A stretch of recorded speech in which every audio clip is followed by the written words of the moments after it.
2, 3. Halo, geng, guys. lah ada bosnya. Nama gue Imam Suyudi. Nama gue Alvira Leonusa. Nah, kita langsung panggil aja narasumbernya biar nggak lama-lama, langsung aja.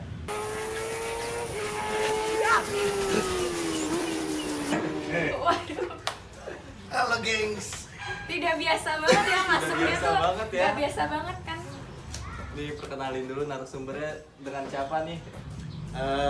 Gue Lugi Nurhadianto, salah satu tim dosen di program studi kriminologi Universitas Budi Luhur.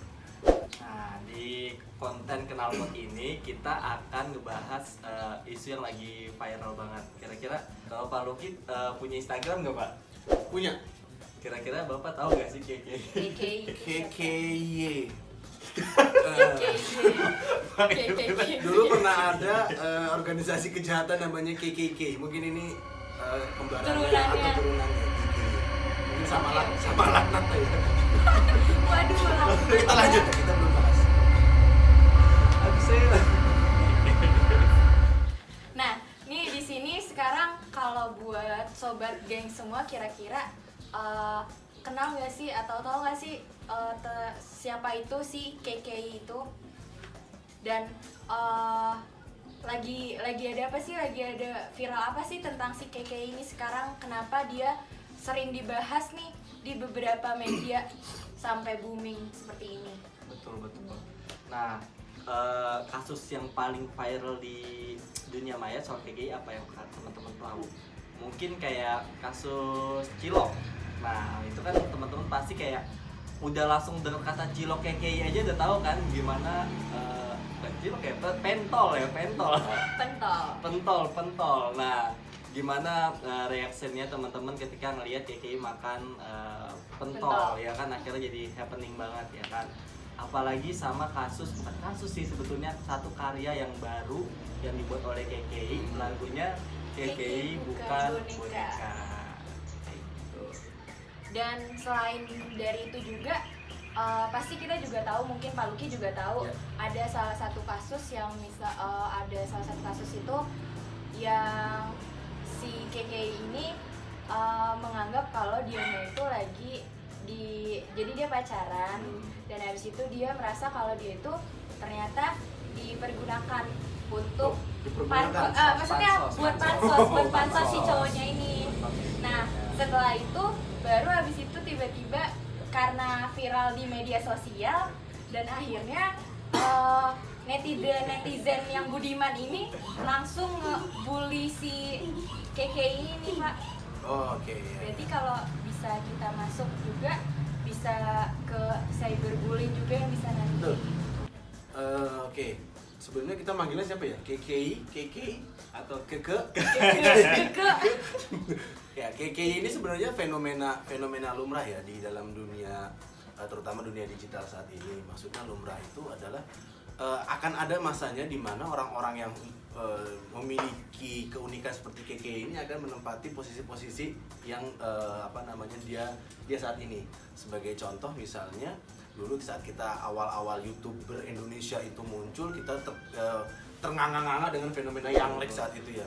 Kemudian Younglex itu kalau kalian boleh tahu juga itu sempat happening di dunia anak-anak SMA, dan memang digerandungi karena memiliki karya dalam konteks musik yang cukup baik, terus kemudian memiliki latar belakang dari nol dan lain-lain. Nah, ada lagi pengulangan, ada siklus juga bahwa fenomena hal serupa ini kemudian muncul di KKI. Cuman kenapa KKI menjadi lebih happening lagi saat ini? Karena pertama dia tidak mengincar satu masa tertentu. Jadi dia tidak masuk ke anak SMA, tidak masuk ke anak kuliahan, tidak hanya masuk ke anak SD, tapi umum. Jadi semua konten yang dia miliki itu bisa umum. Karena dia memiliki konten mulai dari makan pentol tadi itu ya, terus makan percintaan, terus misalnya dapat pacar yang boleh dibilang dalam tanda kutip ganteng atau apapun itu. Terus yang ketiga, saat kemudian dia memiliki masuk ke dunia industri musik, terus lagunya kayak sekali lagi dianggap mencetak salah satu lagu yang udah cepat. Nah, jadi sebenarnya ini fenomena yang lumrah, apalagi di dunia yang digital yang serba cepat, serba instan, kadang cepat naik, kadang juga cepat turun. Begitu sih. Siapa sih nama aslinya KKI? Nama asli KKI itu Rahmawati, namanya agak panjangnya gini Pak, Rahmawati KKI Putri Cantika. Namanya tuh kalau disingkatnya panggilannya KKI. KKI. Ya. Tapi saya boleh minum dulu nggak? Oh, boleh Pak. Boleh Pak, boleh, Capek boleh, tadi boleh. ya. Saya juga boleh.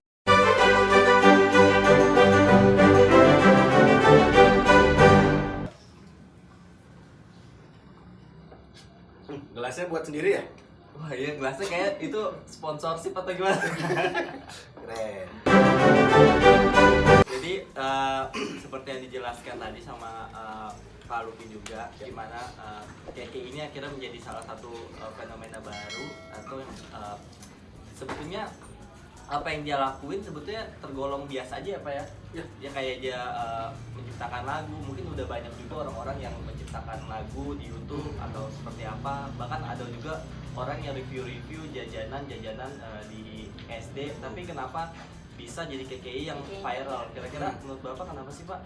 Kok bisa KKI yang jadi objek warganet untuk apa ya istilahnya buat membuli ataupun Kena hujat iya, kena dari- hujat. Ya, karena kita bisa melihat kemunculannya sendiri sudah menghadirkan atensi ya.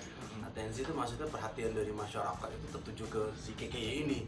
Mohon maaf karena memiliki keunikan dari segi fisik, terus kemudian dari segi konten, dan ada masyarakat kita kan masih sedikit kolot bahwa kalau laki-laki ganteng harus mendapatkan perempuan yang cantik. Nah, KKI ini kan mendobrak itu semua, dan mendobrak apa yang dilakukan terus kemudian menjadi bahan dalam tanda kutip di media sosial kita, bahwa ya kok lu udah layak sih seperti ini, padahal sebenarnya itu lumrah-lumrah aja. Kayak misalnya kita berbicara mengenai ada salah seorang petugas PPSU mendapatkan istri orang bule. Menurut saya apa yang salah dengan hal kayak begitu? Nah, kemudian karena masyarakat kita belum siap menghadapi fenomena seperti ini, akhirnya muncullah orang-orang seperti KKI. Nah, terkait dengan musiknya sendiri sebenarnya nggak ada yang spesial dan nggak ada yang salah juga. Ingat nggak lagunya gimana? Atau KK boneka. Kayak gitu. saya pikir dia itu mengikuti lagu dari dulu ada salah satu lagu juga ya kayak Iya. gitu. Tapi ternyata beda banget menurut Beda, saya, iya. beda Iya, banget. beda Bahkan kalaupun ada kesamaan itu kecil banget, apa ya 10 Iya. atau 5% ya mungkin ya, tapi saya nggak terlalu paham.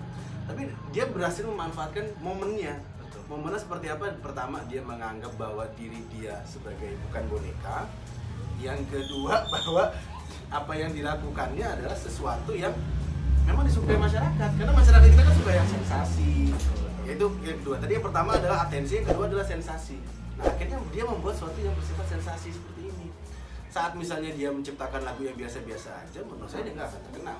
Contoh saat kemudian ada musisi Mawang menciptakan lagu yang nggak ada lirik dalam tanda kutip ya, tapi lagu itu happening, lagu kasih sayang ya. Dan KKI ini berhasil memanfaatkan momen seperti itu. Dan yang ketiga adanya reaksi dari kita ini. Jadi sebenarnya dalam dunia digital seorang seperti KKI ini nggak akan bisa sukses dalam segi materi, dalam segi konten dan lain-lain kalau dari reaksinya sendiri tidak membuat dia menjadi orang-orang yang dalam posisi teratas dalam konteks digital. Berarti kayak kita tahu misalkan kalau kita runtut nih Pak soal konten-konten yang dibuat sama si KK ini. Yang pertama kan dia viralnya itu karena make up challenge Iya, iya. yang pakai Awal-awal balon, banget pakai iya balon. pakai balon. Terus habis make up challenge baru yang sekarang nih yang pacaran sama Rio. Ya, habis itu Iri ya. biasa lah. Habis Habis itu pentol, iya gak sih? iya pentol Iya, yang yang mukbang ya, langsung mukbang ya? habis ya, langsung habis. Itu yang terakhir baru dia nyiptain nyiptain lagu. lagu. Berarti emang kayak ngambil waktunya dari situ tuh pas banget berarti ya Pak? Ya, karena memang ada beberapa hal yang bisa kita lakukan maksudnya dalam posisi KKI ya. Yang pertama adalah saat orang-orang ini menciptakan sesuatu yang unik dan dia tidak bisa settle, tidak bisa struggle, dia akan terhempas begitu aja. Maksudnya nggak akan bisa bertahan. Yang pertama dia harus bisa menerima. Pertama dia menerima keunikan dia. Yang kedua dia menerima hujatan yang memang potensial dia dialamatkan kepada orang-orang seperti itu. Yang kedua adalah pilihan berikutnya, kalau dia tidak siap dia bisa menghindar. Menghindar tuh maksudnya gini, saat dia sudah konten pacaran dia sudah nggak terlalu laku nih, dia cari sesuatu yang baru. Saat misalnya konten dia yang make up challenge itu nggak terlalu laku, dia akan mencari sesuatu yang baru. Terus yang ketiga akhirnya secara nggak langsung dia menjustifikasi bahwa apa yang dilakukan itu benar.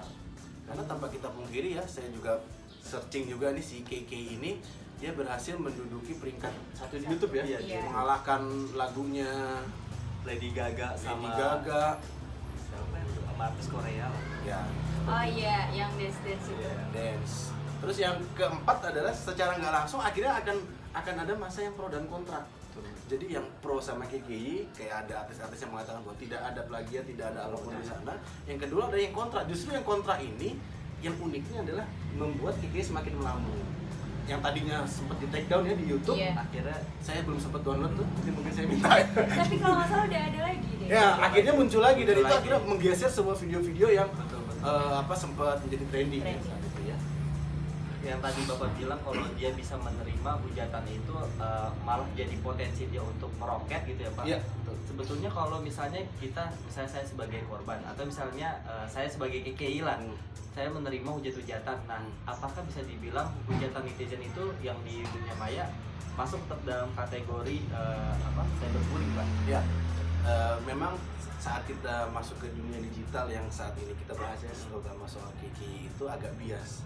Kalau bullying dalam konteks biasa itu kan harus ada konteks fisik ya, misalnya mas ini ditendang, ini pukulnya dipukul, misalnya mbak ini di serempet motor atau apapun, atau bisa dikatain segala macam, itu mungkin masih. Tapi dalam konteks digital kadang kita agak susah tuh maksudnya menerka apakah ini maksudnya adalah bullying atau memberikan saran atau justru ngasih masukan atau justru yang masuknya sarkastik nih. Jadi Beda kadang-kadang nada. beda nadanya aja kita nggak, misalnya ih keren banget tuh tapi tanda seru misalnya. Kadang-kadang tuh kita bisa bertafsirkannya beda-beda. Dalam konteks ini sebenarnya bisa juga masuk ke dalam cyberbullying saat kemudian hal itu udah menyangkut sara, hinaan secara fisik, terus kemudian menjatuhkan kredibilitasnya si KKI, terus kemudian bawa ini settingan atau pansus dan lain-lain. Saya rasa itu bisa dalam konteks ini ya undang-undang ITE, ingat undang-undang ITE. Betul. Soalnya kita dapat informasi juga waktu karya-karya Keki ini di take down sama YouTube, Keki-nya sampai depresi juga gitu ya Pak, Iya. sampai depresi. Apalagi ditambah yang tadi Bapak bilang itu ada warganet gitu yang ada yang pro, ada yang kontra juga kan, ada yang bilang Keki itu menjiplak dan akhirnya dia malah menjadi depresi dan seperti itu ya kan. Mana akhirnya dia memutuskan untuk sementara untuk tidak muncul dulu di media sosial. Itu kan berdampak gitu. Tapi menarik loh soal depresi itu, bisa jadi konten juga ternyata. Jadi maksud saya, apa benar sih nggak sih si Keki ini mengalami depresi? Karena kadang-kadang kita lihat di Facebook ya ada orang curhat atau jahit mata atau melakukan bunuh diri secara live. Maksudnya apa sih? Tadi kita kembali yang pertama tuh, jangan-jangan dia memang mencari sensasi dan atensi dengan cara kayak begitu. Dan begitu dia videonya balik lagi, dia udah bisa senyum lagi kan. Nah, apakah benar nggak sih? Nah, itu makanya kita perlu lagi ini nih. Udah ada yang awal terus ditambah yang konten yang tambahannya dia Yang baru, lagi, iya. lebih lagi. Bisa. Nah sekarang kita coba nyari komen-komenan yang ada di Instagram, jadi Instagramnya teman-teman kan Kiki. udah pada kirim-kirim juga tadi di Instagram. Apa aja sih tanggapan teman-teman atau pertanyaan teman-teman terkait knalpot ini tentang KKI dan cyberbullying? Ada apa aja tuh Alvira? Nah, ada nih Pak yang mau tanya dari @sisirenia. Oh, Gimana sih kalau emang si KKI itu mancing buat dihina? Jadi gimana sih Pak tanggapannya kalau ternyata tuh si KKI itu emang dia tuh memancing netizen ya, mengundang netizen tuh buat menghina dia supaya dia itu tambah famous. iya, itu memang secara tidak langsung di dunia digital memang itu yang menjadi konsumsinya. Jadi ada sederhananya adalah ada algoritma di YouTube mengatakan semakin kita sering muncul itu akan semakin muncul di atas. Nah, bagaimana bisa sering muncul dengan keunikan atau keterbatasan diri? Ya carilah sensasi. Nah, hal begini kemudian dimanfaatkan oleh orang-orang yang mungkin berprofesi sama sebagai KKI dengan KKI yang memanfaatkan situasi seperti itu. Jadi ya dia akhirnya mengeksploitasi keterbatasan dia, keunikan dia sebagai hal yang bisa dijual. Seperti itu. Kepada siapa? Sisi Renia. Salam untuk Sisi Renia. Berarti sebetulnya itu hal yang boleh-boleh aja ya Pak ya, memanfaatkan potensi dirinya Sah saja, sama kayak misalnya ada orang misalnya di akun YouTube tertentu ada yang menjual bagaimana cara hidup sehat, bagaimana fitness yang baik, bagaimana bersepeda, bagaimana cara belajar, bagaimana dalam konteks akademis menulis tulisan yang baik dan lain-lain. Sebenarnya sah-sah aja, cuman KKI kemudian memanfaatkan celah yang mungkin tidak populer di masyarakat dan itu akhirnya berhasil. Hal yang baru ya. Terus ada lagi dari Robi Novandra. Mas Robi. Orang tidak elok rupanya akan sering dinyatakan salah dan bebasnya dari berdasar. Itu mungkin tanggapan kan ya, Iya. tanggapan. Jadi kalau kata Robi tuh gimana kalau orang yang bagi masyarakat itu mungkin dimarginalkan gitu, dia akan jadi hal yang akan jadi atensi sendiri Iya. gitu Pak. Ya memang jadi Kayak standar cantik orang misalnya kulitnya putih tinggi gitu, tiba-tiba muncul yang baru akan diejek-ejek Iya. seperti itu. Sebenarnya tidak lepas dari kayak budaya kita ya, kayak contoh gini, misalnya dalam konteks akademis ya orang yang berhasil itu belum tentu yang bisa terkenal, tapi kadang-kadang yang sering muncul di TV, mendapat sorotan media dan lain-lain, dan itu kadang-kadang menjadi kebudayaan instan yang secara nggak langsung itu melekat di masyarakat kita. Jadi ada kebudayaan baru nih dalam konteks digital bahwa kita tidak perlu menjual kecakapan kita, keterampilan kita, tapi cukup jual hal yang bersifat unik di masyarakat, dan itu biasanya kemudian diekspos oleh media-media tertentu. Nah, ada juga tanggapan dari R. Hatid. Dia itu nganggep kalau si KKI ini sebagai victim precipitation juga. Jadi si KKI ini menurut Ratid itu dia tuh masuk ke dalam victim precipitation. Jadi dia mengalami korban yang sebenarnya dia aktif, maksudnya kayak begitu. Jadi Dia aktif menjadi korban itu ya. bukan dia, karena dia sendiri tingkah lakunya dia akhirnya Oh, dia jadi akhirnya jadi korban. korban. Dia akhirnya jadi korban yang aktif. Jadi dia ibaratnya gitu. memicu Iya, dirinya jadi korban. gitu. Sebenarnya dalam konteks cyberbullying tepat istilah seperti itu. Tapi dalam konteks hubungan bermasyarakat sosial, apalagi dalam industri yang serba ketat seperti ini dalam dunia digital, ya itu sah-sah aja. Toh misalnya saat kemudian itu menjadi victim precipitate yang bersifat lebih lebih kejam, mungkin itu nggak sah. Kayak misalnya dia memakai perhiasan berliban dan lain-lain, mungkin itu tidak pada tempatnya. Tapi dalam konteks dunia digital hal itu menjadi sah, karena kadang-kadang dalam konteks digital kita juga sulit memisahkan mana sih yang fake, mana sih kehidupan kita yang real, dan itu dituntut bahwa media ini tuh segitu kejamnya loh dalam mengeksploitasi bakat-bakat seperti kayak gini. Terus ada juga yang berpendapat dari Deliana Pardede, KKI itu sosoknya sabar, dia itu orangnya sabar, tapi sifatnya yang banyak dari netizen itu nggak suka. Tapi si netizennya juga tuh nggak ngelihat kalau ternyata si KKI ini punya sisi baiknya juga. Jadi netizen tuh cuma melihat dari sisi buruknya yang akhirnya ngehina si KKI-nya ini.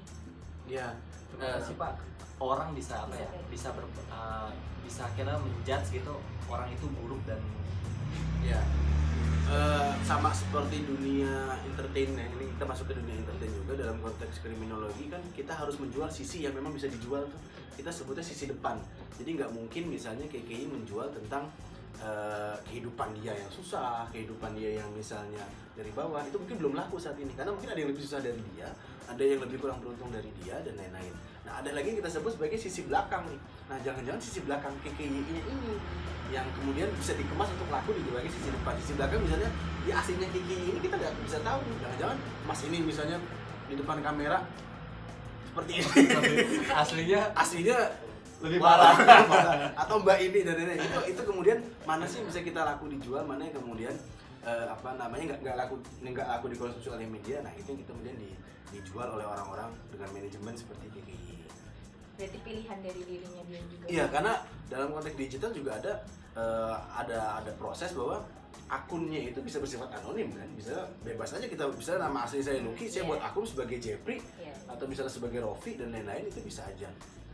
Terus yang kedua adanya materi.